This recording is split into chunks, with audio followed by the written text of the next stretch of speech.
اللہ العظیم۔ اے ایمان والو، تم پر روزے کو فرض کیا گیا ہے جیسا کہ تم سے پہلے لوگوں کے اوپر فرض کیا گیا تھا، تاکہ تم متقی بن جاؤ۔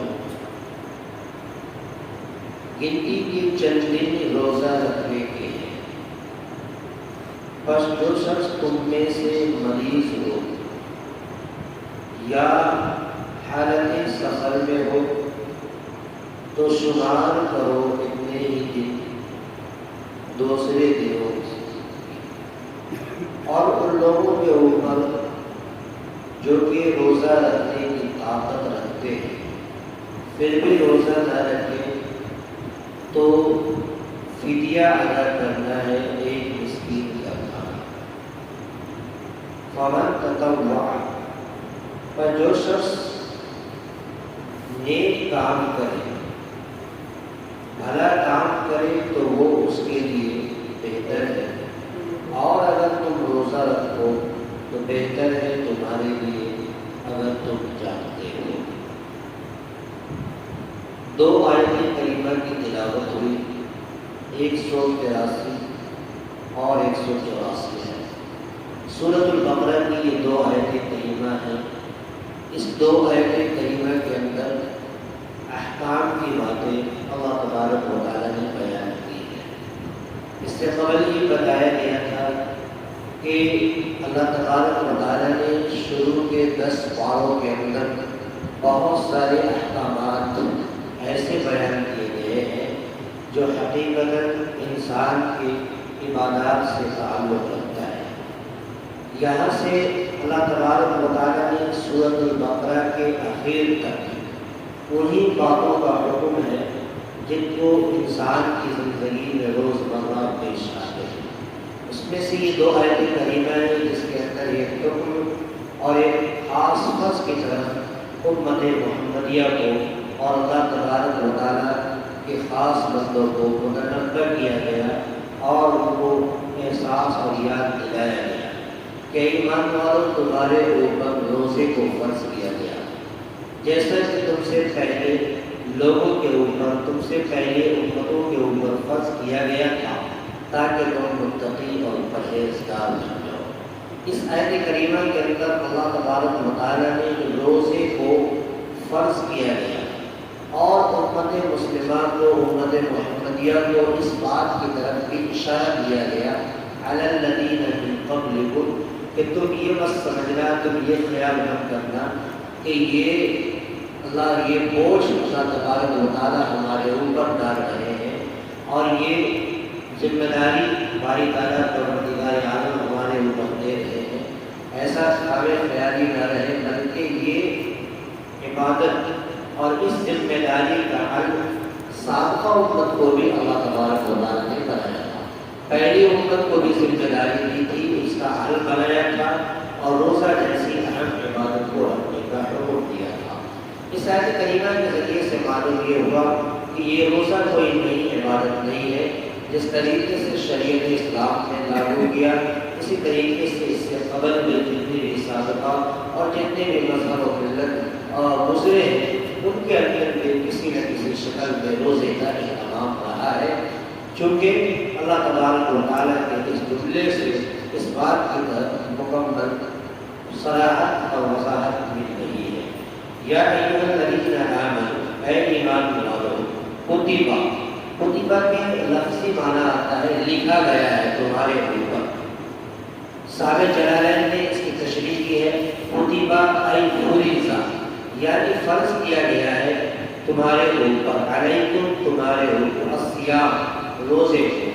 صیام کہتے ہیں الصوم هو الامساک عن الاکل والشرب، یعنی کھانے اور پینے سے رکنے کا۔ کب سے؟ صبح صادق سے لے کر غروب آفتاب تک کھانے پینے اور نفسانی خواہشات سے اپنے آپ کو روکنے کو یہ روزہ کہا جاتا ہے۔ الصیام کے صوم کی جمع جس کے معنی روزہ آتا ہے، تو اللہ تبارک و تعالیٰ نے تمہارے اوپر روزے کو فرض کیا۔ کما کتبہ جیسا کہ فرض کیا گیا علی الذین ان لوگوں پر من قبلکم جو تم سے پہلے تھے، جو تم سے پہلے گزر چکے. گویا کہ علی الذین من قبلکم سے اس بات کی طرف اشارہ مل گیا کہ جیسے ہمارے اوپر روزہ فرض ہے ایسے ہی پہلی امت کے اوپر بھی روزے کو اللہ تبارک و تعالیٰ نے فرض کیا تھا. لعلکم تتقون، روزے کا مقصد کیا ہے، روزے کا آبجیکٹو کیا؟ اللہ تبارک و تعالیٰ نے کہا کہ تمہارے اندر تقویٰ ہے، تمہارے اندر پرہیزگاری ہے، تم متقی اور پرہیزگار بن جاؤ. تو گویا کہ یہ عبادت کوئی نئی عبادت نہیں بلکہ یہ عبادت سابقہ امم کے اندر بھی پائی گئی تھی، اور وہی عبادت اللہ تبارک و تعالیٰ نے ہمارے اوپر بھی لازم اور واجب اور فرض قرار دیا. ایام معدودہ، اگلی آیت کے اندر کہا کہ گنتی کے چند دن ہیں روزہ رکھنے. ایام معدودات سے مراد رمضان المبارک کے وہ روزے ہیں، وہ 30 روزے ہیں جس کو اللہ تبارک و تعالیٰ نے امت مسلمہ پر، امت محمدیہ کے اوپر فرض کیا گیا. اور اللہ تعالیٰ نے یہ بات کہہ کر یہ بھی آسانی پیدا کر دی کہ یہ چند دن جو گنتی کے جو چند دن روزہ رکھنے کی ہے، ان دنوں میں بھی اگر کوئی شخص تم میں سے مریض ہو، جو مرض کے اندر مبتلا ہو یا پھر حالت سفر میں ہو، حالت سفر کے اندر وہ نکل چکا ہو، ایسی صورت کے اندر مرض کے حالت میں روزہ رکھنے سے مرض کے بڑھ جانے کا خطرہ ہو، اور حالت سفر میں روزہ رکھنے سے ان کے جان کے اوپر یا ان کے اوپر مشقت آنے کا خطرہ ہو، تو اللہ تبارک و تعالیٰ نے ان کے لیے رخصت دیا ہے اور کہا کہ اگر تم حالت سفر میں یا مریض ہونے کی حالت میں اگر تم روزہ نہ رکھ سکو تو جتنے روزہ تمہارا قضا ہو رہا ہے، یعنی مرض کی حالت میں اگر چھوٹ رہا ہے یا حالت سفر میں چھوٹ رہا ہے تو اتنے دنوں کی قضا تم اور دنوں میں ملا کر رمضان کے علاوہ دنوں میں پورا کر لو، تو گویا کہ تمہارا روزہ ادا ہو جائے گا. اس کے بعد آگے کہا کہ اگر اس کے باوجود ایسا شخص جو رمضان المبارک کے اندر روزے پر طاقت رکھتا ہے، قدرت رکھتا ہے، اس کے اندر یہ صفت ہے کہ وہ روزہ رکھ سکتا ہے، اس کے باوجود بھی اگر وہ روزہ نہ رکھے تو ایسے شخص کے اوپر فدیہ ادا کرنا ہوگا. ایک مسکین کا کھانا، یعنی ایک وقت کا کھانا، ایک مسکین کو کھانا ادا کرنا ہوگا. ایک روزے کا فدیہ گویا کہ ایک مسکین کو 2 وقت کا کھانا ادا کرنا ہوگا. یہ شریعت اسلام کا جو حکم ہے. اور اس کے باوجود بھی کوئی ایسا شخص یہ چاہتا ہے کہ ہم حالت سفر میں بھی روزہ رکھیں، کیونکہ حالت سفر میں روزہ رکھنا بعد میں روزہ رکھنے سے زیادہ آسان ہے. اگر کوئی شخص چاہتا ہے کہ میں اس حالت میں روزہ رکھوں تو اس طرح کے اگر کوئی نیک عمل کر رہا ہے، نیکی کر رہا ہے تو یہ اس کے لیے بہتر ہوگا. اگر اس حالت میں بھی تم روزہ رکھو گے تمہارے لیے بہتر ہوگا. اگر تمہارے اندر جانکاری ہے، تم جاننے کی صلاحیت رکھتے ہو. ایام معدودہ، گنتی کے چند دن ہے روزہ رکھنے کے. فمن کان منکم مریضا، پر جو شخص تم میں سے مریض ہو یعنی مرض کے اندر مبتلا ہو، او علی سفر، اور حالت سفر، او علی سفر، قرآن نے کہا مسافر نہیں کہا کہ تم مسافر ہو، قرآن نے کہا علی سفر، سفر کے اوپر ہو. اس سے مراد جو ہے وہ سفر جو شرعی سفر ہے، شرعی مسافر جو ہے جس کے اوپر مسافر اور سفر پر مسافر شروع ہوتی ہے، یعنی حکم لگتا ہے وہ سفر مراد ہے. ایسا نہیں ہے کہ ہم اپنے مقام پر ہیں اور وہاں سے 10 کلو 20 کلومیٹر کا سفر کر لیں تو وہ سفر جو ہے حالت سفر اور شرعی سفر نہیں کہلائے گا، بلکہ وہ سفر جو 48 میل کا فاصلہ ہو، جو ہمیں اور آپ کو یہاں سے کہیں دور جانا ہو، ایسی صورت میں وہ حالت سفر اور ہمارے اوپر جو ہے مسافت کا حکم لاگو ہوگا. او علی سفر، یا حالت سفر میں ہو، فعدۃ من ایام اخر، تو تم دوسرے دنوں کو ملا کر کے اسے پورا کر لو. جتنے بھی روزہ تمہارا چھوٹ رہا ہے اسے دوسرے دنوں میں پورا کر لو. وعلی الذین یطیقونہ، اور ان لوگوں کے اوپر جو اس کو رکھنے کی طاقت رکھتا ہے، یعنی روزہ رکھنے کی طاقت رکھتا ہے، استطاعت رکھتا ہے، فدیۃ طعام مسکین، اس کے باوجود بھی اگر وہ روزہ نہ رکھے تو اس کے اوپر جو ہے فدیہ ادا کرنا ہے ایک چیز کا کھانا. فمن تطوع خیرا فهو خیر له.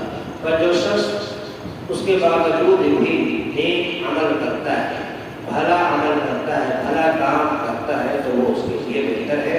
وَأَن تَصُومُوا خَيْرٌ لَكُمْ. اور اگر تم اس حالت میں بھی روزہ رکھو گے تو وہ تمہارے لیے بہتر ہوگا. اگر تمہارے اندر جانکاری ہو، تم جانتے ہو، تمہارے اندر جاننے کی صلاحیت ہو.